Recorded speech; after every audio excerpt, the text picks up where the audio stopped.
नमस्ते बच्चों, मैं पंकज कुमार सिंह आज कक्षा 9 सवैये पाठ के तीसरे वीडियो के साथ प्रस्तुत हूँ। इस वीडियो में तीसरे पद के एमसीक्यू प्रश्नों को हम देखेंगे।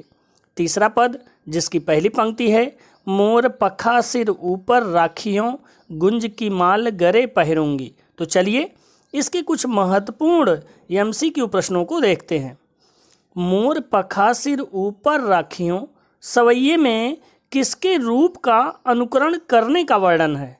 तो यहाँ पर विकल्प हैं का राधा, खा कृष्ण, गा शिव और घा राम। कवि रसखान यहाँ पर कृष्ण के भक्त हैं और वो गोपियों के माध्यम से कृष्ण की भक्ति का वर्णन करते हैं। एक गोपी जो कृष्ण के रूप को धारण करने को तैयार है क्योंकि वह उनसे प्रेम करती है, उसी का वर्णन यहाँ है। इसलिए यहाँ पर कृष्ण के रूप का अनुकरण यानी नकल करना या वैसे रूप धारण करने का वर्णन है। इसलिए विकल्प खा यहाँ सही है, कृष्ण। प्रश्न नंबर 2, गोधन किसे कहते हैं? तो इस काव्य में पंक्ति है कि ओढ़ी पीताम्बर लय लकुटी बन गोधन ग्वारिन संग फिरूंगी। मैं पीताम्बर ओढ़कर लकुटी यानी लाठी लेकर के गायों के साथ, ग्वालिनों के साथ, ग्वालों के साथ मैं फिरूंगी, घूमूंगी।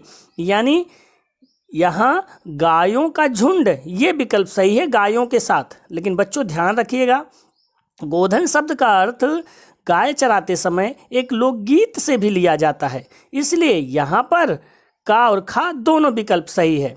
वैसे इस बात का आपको ध्यान रखना है, अगर ये पैराग्राफ आधारित प्रश्न पूछा गया तो यहाँ पर गायों का झुंड सही होगा उत्तर, और अगर ये अलग से प्रश्न पूछा गया तो दोनों विकल्प सही होंगे, यानी लोकगीत भी और गायों का झुंड भी।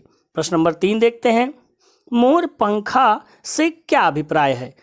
मोर ने पंख पहने हैं, श्री कृष्ण के सिर पर सजा मोर के पंखों का मुकुट है, मोर की चोंच, का और खा दोनों विकल्प सही है। मोर पंखा मोर के पंखों से बना मुकुट होता है जो श्री कृष्ण ने धारण कर रखा है। तो यहाँ पर खा विकल्प सही है, श्री कृष्ण के सिर पर सजा मोर के पंखों का मुकुट, वो मोर पंखा है। प्रश्न नंबर 4, गोपी श्री कृष्ण का रूप धारण करते समय क्या करने को तैयार नहीं है? गोपी कहती है कि या मुरली मुरलीधर की अधरान धरी अधरान धरूंगी। मैं कृष्ण के लिए सब कुछ कर सकती हूँ, लेकिन जो उनकी मुरली उनके ओठों पर रखी रहती है मैं उसे धारण नहीं कर सकती। तो यहाँ पर गोपी ये कह रही है कि गोपी श्री कृष्ण की मुरली को अपने ओठों पर धारण नहीं करना चाहती है। गा विकल्प यहाँ पर सही होगा। प्रश्न नंबर 5, गोपी मुरली को अपने ओठों पर क्यों नहीं रखना चाहती? क्योंकि उन्हें मुरली बजाना नहीं आता, या खा विकल्प मुरली के प्रति सौतिया डाह ईर्ष्या के कारण, या मुरली बहुत कठोर है, या मुरली जूठी है कृष्ण के द्वारा। गोपियाँ कृष्ण को बहुत प्रेम करती हैं, उनके सारे रूप को धारण कर सकती हैं क्योंकि उनसे प्रेम करती हैं, लेकिन जो मुरली है, जो उनकी मुरली यानी बांसुरी है, उसे कृष्ण हमेशा लिए रहते हैं, अपने ओठों से लगा कर रखते हैं। इसलिए गोपियों को उस मुरली के प्रति ईर्ष्या का भाव है, शौतिया डाह है। इसलिए खा विकल्प सही है, मुरली के प्रति शौतिया डाह या ईर्ष्या के कारण वो मुरली को अपना प्रतिद्वंदी मानती हैं। इसलिए मुरली के प्रति उन्हें नाराजगी है और वो मुरली को धारण भी नहीं करना चाहती। प्रश्न नंबर 6, अधरान धरी अधरान धरूंगी पंक्ति में निहित अलंकार बताइए। तो बच्चों यहाँ क्या रूपक अनुप्रास है? खा विकल्प यमक और उत्प्रेक्षा है, गा विकल्प अनुप्रास और यमक है, या घा अनुप्रास और श्लेष है। आ वर्ण की आवृत्ति के कारण अनुप्रास अलंकार है और अधरान शब्द के 2 बार आवृत्ति हुई है तथा उसके अर्थ अलग अलग हैं। एक अधरान का अर्थ ओठों पर है, एक अधराना का अर्थ ओठों पर नहीं रखने का अर्थ है। इसलिए यहाँ पर यमक अलंकार है। तो विकल्प गा अनुप्रास और यमक सही होगा। प्रश्न नंबर 7, गोपियाँ किसके कहने पर क्या करने को तैयार हो गई हैं? गोपी अपनी सखी के कहने पर श्री कृष्ण का स्वांग रचने को तैयार हैं, या गोपी कृष्ण के कहने पर राधा का रूप धारण करने को तैयार हैं, या ग्वाल बाल श्री कृष्ण के कहने पर खेलने को तैयार हैं, या इनमें से कोई नहीं। यहाँ विकल्प का सही है। गोपी अपनी सखी के कहने पर श्री कृष्ण का स्वांग रचने को तैयार हैं।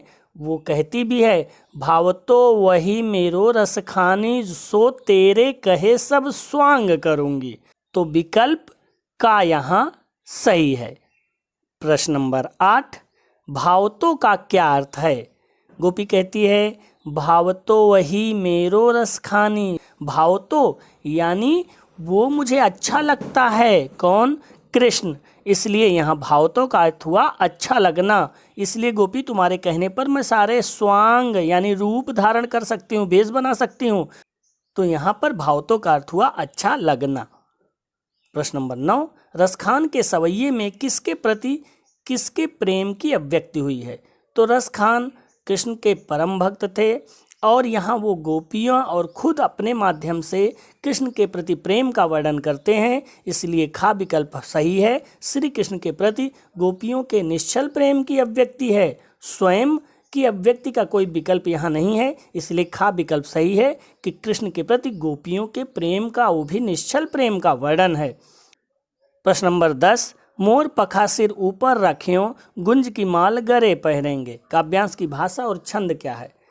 इस काव्यांश की भाषा ब्रज भाषा है और इस पाठ का नाम भी सवैये है। यहाँ सवैये छंद का भी प्रयोग है। तो ये आपको ध्यान रहे कि रसखान के चारों पद ब्रज भाषा में और सवैये छंद में है। इसलिए गा विकल्प यहाँ पर सही होगा।